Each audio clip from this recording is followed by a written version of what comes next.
जिंदगी में मैंने कई बदलते रंग देखे, पर महादेव हमेशा अपने संग देखे। नमस्कार दोस्तों, मैं सौरभ अपने YouTube चैनल सानिध्य ब्लॉग में आपका हार्दिक स्वागत करता हूं। आशा करता हूं आप लोग खुश होंगे, स्वस्थ होंगे और मस्त होंगे। दोस्तों, आज के वीडियो में मैं आपको लेकर जा रहा हूं रामेश्वरम, जो कि दक्षिण भारत के तमिलनाडु राज्य में स्थित भगवान शंकर का एक प्रमुख ज्योतिर्लिंग है और चारों धामों में से भी एक माना जाता है।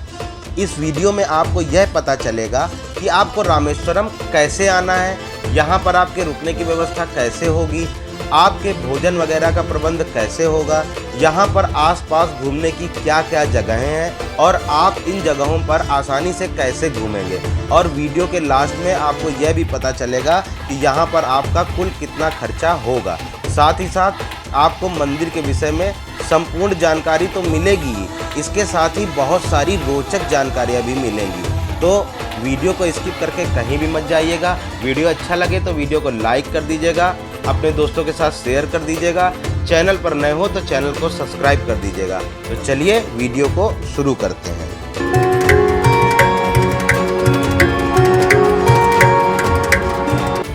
तो दोस्तों, सबसे पहले बात कर लेते हैं कि आपको भारत की राजधानी दिल्ली से लगभग 2700 किलोमीटर दूर रामेश्वरम में आना कैसे है। तो दोस्तों, यहाँ पर आने के लिए आपके पास 3 ऑप्शंस मौजूद हैं। पहले ऑप्शन की बात करूँ तो वह है ट्रेन। रामेश्वरम में ही अपना रेलवे स्टेशन है, तो अगर आपके शहर से डायरेक्ट रामेश्वरम के लिए ट्रेन है तो आप डायरेक्ट ट्रेन का टिकट बुक कर सकते हैं। लेकिन अगर आपके शहर से डायरेक्ट रामेश्वरम के लिए ट्रेन नहीं है तो आप मदुरई आ जाइए, जहां से रामेश्वरम लगभग 175 किलोमीटर दूर है और यहां से आप टैक्सी या बस के द्वारा रामेश्वरम मंदिर जा सकते हैं। दूसरे ऑप्शन की बात करूं तो आप अपनी प्राइवेट गाड़ी से भी यहां पर आ सकते हैं। और तीसरे ऑप्शन की बात करूं तो वह है फ्लाइट से रामेश्वरम जाने के लिए भी आपको मदुरई ही आना होगा और वहां से टैक्सी करके लगभग 3 से 4 घंटे में आसानी से रामेश्वरम पहुँच सकते हैं। इन सारे ऑप्शंस में जो सबसे बेस्ट ऑप्शन है वह है ट्रेन, क्योंकि जब आप ट्रेन से रामेश्वरम जाएंगे तो आप समुद्र पर बने हुए पंबन ब्रिज से होते हुए जाएंगे। दोस्तों, पंबन ब्रिज से जब ट्रेन क्रॉस होती है तो यह नज़ारा देखने लायक होता है। ऐसा लगता है मानो ट्रेन समुद्र का सीना चीरते हुए आगे बढ़ रही हो, और दूसरी तरफ यह थोड़ा सा इकोनॉमिकल भी रहता है। तो दोस्तों, अब हम लोग रामेश्वरम पहुंच चुके हैं। अब बात आती है कि हमें रुकना कहां पर है। यहां पर रुकने के लिए भी 3 ऑप्शंस अवेलेबल हैं। जैसे कि पहला ऑप्शन यह है कि मंदिर परिसर के आसपास बहुत सारी धर्मशालाएं बनी हुई हैं, जहां पर आपको 250 से 300 रुपये में कमरा मिल जाएगा। दूसरा ऑप्शन यह है दोस्तों कि मंदिर प्रशासन के द्वारा भी भक्तों को ठहरने के लिए कमरे उपलब्ध कराए जाते हैं, जिसे आप मंदिर प्रशासन की ऑफिशियल वेबसाइट पर जाकर बुक कर सकते हैं। और इनके द्वारा उपलब्ध कराए जाने वाले कमरों का जो प्राइस होता है वह लगभग 500 रुपये के आसपास होता है। और तीसरे ऑप्शन की बात करूं तो वह है होटल का। दोस्तों, मंदिर परिसर के आसपास बहुत सारे होटल हैं जिनका किराया 500 रुपये से लेकर 2000 रुपये के बीच में है। तो आप अपनी सुविधा और बजट के अनुसार तीनों ऑप्शंस में से कोई भी ऑप्शन चुन सकते हैं। अब बात आती है दोस्तों भोजन की। यहाँ पर भोजन के लिए मंदिर प्रशासन के द्वारा दिन में 11 बजे से 3 बजे तक भंडारा चलाया जाता है। तो आप चाहें तो इस भंडारे में प्रसाद के रूप में दिए जाने वाले भोजन का आनंद ले सकते हैं, लेकिन आपको टाइम का विशेष ध्यान रखना होगा, क्योंकि भंडारे का टाइम 11 बजे से 3 बजे तक का ही फिक्स है। इसके अतिरिक्त मंदिर के आसपास खाने पीने के होटल और रेस्टोरेंट वगैरह मौजूद हैं, जहां पर आपको 150 रुपये से लेकर 200 रुपये के बीच में थाली मिल जाएगी। इसी के साथ मैं आपको एक इम्पॉर्टेंट बात और बता देता हूँ कि यहाँ पर आपको हिंदी और अंग्रेजी बोलने वाले लोग कम मिलेंगे, तो थोड़ा सा लैंग्वेज का प्रॉब्लम होगा। लेकिन मंदिर के आसपास आपको ज़्यादा प्रॉब्लम नहीं होगा, बट आप मंदिर से थोड़ा सा दूर जाएंगे तो आपको भाषा की समस्या आएगी।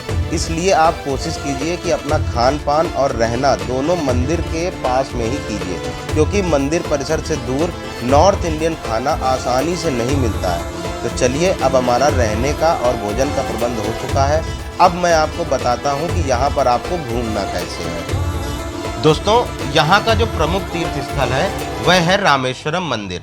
तो दोस्तों, हम लोग सबसे पहले भगवान शंकर के ज्योतिर्लिंग के दर्शन करने के लिए रामेश्वरम मंदिर जाएंगे। इस मंदिर का वास्तविक नाम रामनाथ स्वामी है, जिसका अर्थ है भगवान राम के स्वामी अर्थात शंकर भगवान। इस मंदिर में दर्शन करने जाने के लिए आपको सबसे पहले मंदिर से 100 मीटर की दूरी पर जो समुद्र तट है, जिसे अग्नि तीर्थम कहा जाता है, वहाँ पर स्नान करना होता है। इस अग्नि तीर्थम में समुद्र की लहरें बिल्कुल शांत रहती हैं, क्योंकि ऐसा माना जाता है कि जब से भगवान राम ने इन लहरों को स्पर्श किया है, तब से ये लहरें शांत हो गई हैं। यहाँ पर स्नान करने के साथ ही आपकी इस मंदिर की यात्रा शुरू हो जाएगी। तो चलिए मैं भी अग्नि तीर्थम में स्नान कर लेता हूँ। अग्नि तीर्थम में स्नान करने के बाद आपको मंदिर परिसर के अंदर बने हुए 22 कुंडों में भी स्नान करना होता है। इन 22 कुंडों में स्नान करने के बाद ही आप बाबा के दर्शन कर पाएंगे। तो अब हम लोग अग्नि तीर्थम में स्नान करने के बाद मंदिर के अंदर प्रवेश कर चुके हैं और मंदिर के अंदर बने हुए कुंडों के स्नान करने के लिए जा रहे हैं। दोस्तों, इस मंदिर में जो कॉरिडोर है, बहुत ही कम लोगों को यह बात पता है कि यह विश्व का सबसे बड़ा कॉरिडोर है। यहाँ पर जो नक्काशियाँ बनी हुई हैं वो बहुत ही सुंदर और मनमोहक है। कुंडों में स्नान करने के लिए आपको एक टिकट लेना होता है, जिसका चार्ज 25 रुपये प्रति व्यक्ति है। मैं भी टिकट लेकर कुंडों में स्नान करने के लिए लाइन में लग गया हूँ। यहाँ पर दोस्तों जो अंदर 22 कुंड हैं, वहाँ पर आपको स्वयं स्नान नहीं करना है। वहाँ पर स्नान करवाने के लिए गवर्नमेंट एम्प्लॉइज़ लगे हुए हैं, जो आपको स्नान करवा देंगे। आप एक साइड से अंदर जाएंगे और बारी बारी सभी कुंडों में स्नान करते हुए आगे बढ़ेंगे। दोस्तों, अगर आप इन 22 कुंडों के विषय में और अधिक जानकारी पाना चाहते हैं, तो इसके विषय पे मैंने पहले ही डिटेल में एक वीडियो बनाया हुआ है, जिसका लिंक मैं आई बटन में डाल दे रहा हूँ। आप उसे भी संपूर्ण जानकारी के लिए देख लीजिए। सभी कुंडों में स्नान करने के बाद आपको अंदर ही चेंजिंग रूम की सुविधा भी मिल जाएगी। वहाँ पर आप अपने कपड़े चेंज कर लीजिए। इस पूरी प्रक्रिया में आपको लगभग 1.5 से 2 घंटा लग जाएगा। इसके बाद आप मंदिर में दर्शन करने के लिए जाएंगे। मंदिर में दर्शन करने जाने के लिए आपको लाइन में लगना होगा। अगर नॉर्मल डेज़ की बात करूं तो लगभग 1 घंटे में दर्शन आप कर लेंगे, परंतु अगर त्यौहार का टाइम है या सोमवार का दिन है तो आपको यहां पर दर्शन करने में थोड़ा सा समय लग सकता है। लाइन में दोस्तों जब आप चलेंगे तो आपको मंदिर परिसर में खूबसूरत झांकियां और नक्काशियां देखने को मिलेंगी, और अगर आपकी किस्मत अच्छी रही तो आपको गजराज बाबा के दर्शन भी मिल जाएंगे। यहाँ पर दोस्तों लाइन में चलते चलते अगर आप थक जाते हैं तो लाइन में ही बैठने की सुविधा भी उपलब्ध है। अगर आप थक गए हैं तो थोड़ा सा आराम करके आगे चल सकते हैं। दर्शन करने के लिए जब आप आगे जाएंगे तो यहाँ 2 शिवलिंग हैं, जिनमें से एक शिवलिंग तो हनुमान जी के द्वारा लाया गया है और जो दूसरा शिवलिंग है वो माता सीता के द्वारा रेत से बनाया गया है। तो जब आप आगे बढ़ेंगे तो आपको सबसे पहले हनुमान जी के द्वारा लाए हुए शिवलिंग के दर्शन होंगे और उसके बाद माता सीता जी के द्वारा रेत से निर्मित शिवलिंग के दर्शन होंगे। शिवलिंग के दर्शन कर लेने के बाद आप मंदिर परिसर में ही बहुत सारे मंदिर बने हुए हैं, जैसे कि अंबिका माता मंदिर, पार्वती माता मंदिर, विनायक मंदिर आदि। आप इन सभी मंदिरों का भी दर्शन कर लीजिए। इसके बाद आपका इस मंदिर का दर्शन पूर्ण हो जाएगा। दोस्तों, मैंने भी सभी जगह के दर्शन कर लिए हैं और मुझे यहाँ दर्शन करने में लगभग 3 घंटे का समय लगा है। दोस्तों, अब बात आती है कि यहाँ पर आसपास घूमने की क्या जगहें हैं।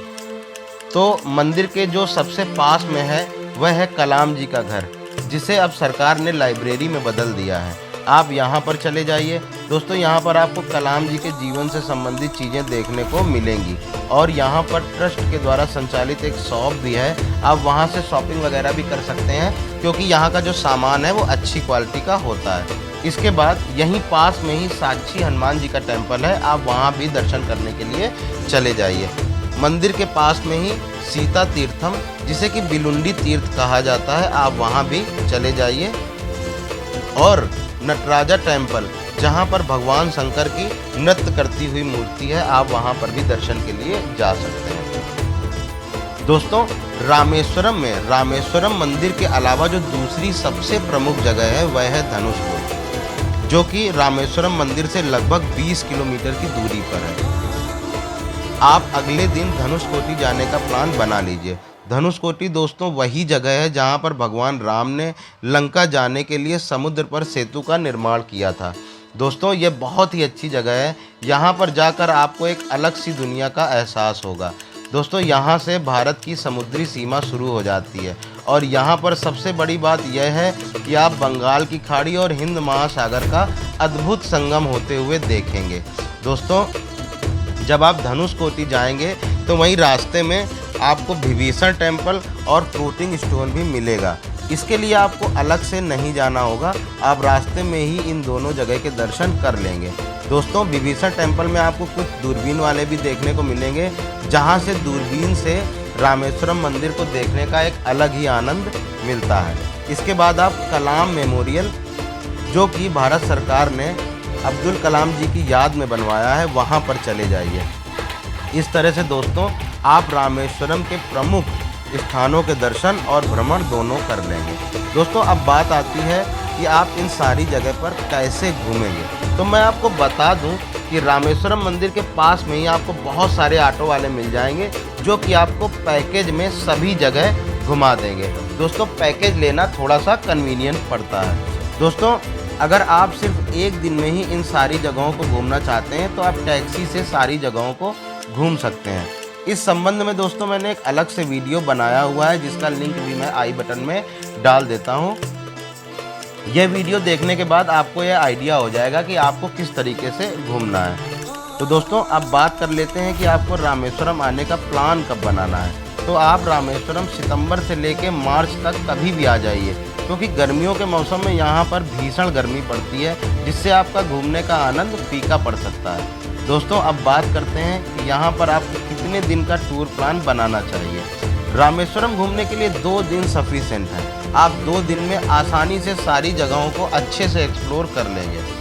इसके बाद दोस्तों बात करते हैं कि यहाँ पर आपका कुल खर्चा कितना आएगा। तो दोस्तों खर्चे की बात करने से पहले मैं आपको ये बता दूँ, मैं खर्चे में सिर्फ आपको ये बताऊँगा कि आपका वहाँ पर रहने में, भोजन करने में और लोकल घूमने में कितना खर्च आएगा। तो वहाँ पर आपको रहने में, भोजन करने में और लोकल घूमने में जो खर्च आएगा वो लगभग 1500 से 2000 रुपये के बीच में होगा। तो दोस्तों इस तरीके से मैंने आपको रामेश्वरम के बारे में संपूर्ण जानकारी बता दी है। फिर भी अगर आपको कोई डाउट होता है तो आप बेझिझक मुझे कमेंट करके पूछ सकते हैं। आशा करता हूँ कि आपको मेरे द्वारा बनाया हुआ वीडियो अच्छा लगा होगा। दोस्तों वीडियो अच्छा लगा हो तो वीडियो को लाइक कर दीजिए, अपने दोस्तों के साथ शेयर कीजिए और चैनल पर नए हो तो चैनल को सब्सक्राइब कर दीजिए। साथ ही साथ अगर कोई सजेशन हो तो मुझे कमेंट बॉक्स में कमेंट करके बताइए। मैं बाबा से प्रार्थना करता हूँ कि आपको अपने दर्शन करने के लिए जल्दी से रामेश्वरम बुलाए। तो चलिए मैं आपसे विदा लेता हूँ, मिलते हैं अगले किसी वीडियो में। तब तक के लिए खुश रहिए, मस्त रहिए, अपने परिवार के साथ आनंद लीजिए। जय भोलेनाथ।